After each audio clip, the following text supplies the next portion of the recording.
கையால தொட்டு தூக்குறதும் ஒவ்வொரு விலங்குகளையும் தேடி தேடி போய் உணவளிக்கிறதும் பாக்குறதுக்கே ஆச்சரியமா இருக்கு.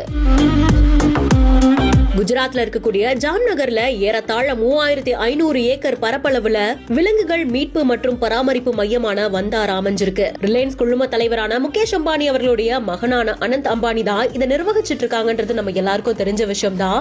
இந்த வந்தாராவை தான் பிரதமர் நரேந்திர மோடி அவர்கள் திறந்து வைக்கிறதுக்காக வந்திருந்திருக்காங்க. அங்க இருக்கக்கூடிய வன விலங்குகளை பார்வையிட்டு பறவைகளுக்கும் மீன்களுக்கும் வன விலங்குகளுக்கும் உணவளிக்கக்கூடிய காட்சி தான் இந்த வீடியோல பதிவாகி இருக்கு. பாதுகாப்பற்ற சூழ்நிலையிலிருந்து மீட்கப்பட்ட ஏராளமான உயிரினங்கள் இங்க பராமரிக்கப்பட்டு இருக்கு. ஆசிட் அட்டாக்கால பாதிக்கப்பட்ட ஒரு யானைக்கு தனியான ஒரு இடத்துல சிறப்பு ட்ரீட்மெண்ட் கொடுக்கறதையும் கண்ணாடியில வன விலங்குகள் பராமரிக்கப்படுறதையும் பார்க்க முடியுது. அறுவை சிகிச்சை மையத்துல சிகிச்சை பெறக்கூடிய வன விலங்குகளையும் அந்த ட்ரீட்மெண்ட்டையும் பார்க்கும்போது ஒரு பெரிய ஹாஸ்பிட்டல்ல சிகிச்சைகள் கொடுக்கப்படுற மாதிரியே இருக்கு. இந்த பராமரிப்பு மையத்துல என்னென்ன நடக்குது அப்படின்றத அனந்த் அம்பானி அவர்கள் ஒன்னா எக்ஸ்பிளைன் பண்ணி மோடி அவர்கள் பார்வையிடக்கூடிய காட்சியை அவங்களுடைய சமூக வலைதள பக்கங்கள்ல பதிவு செஞ்சிருக்காங்க.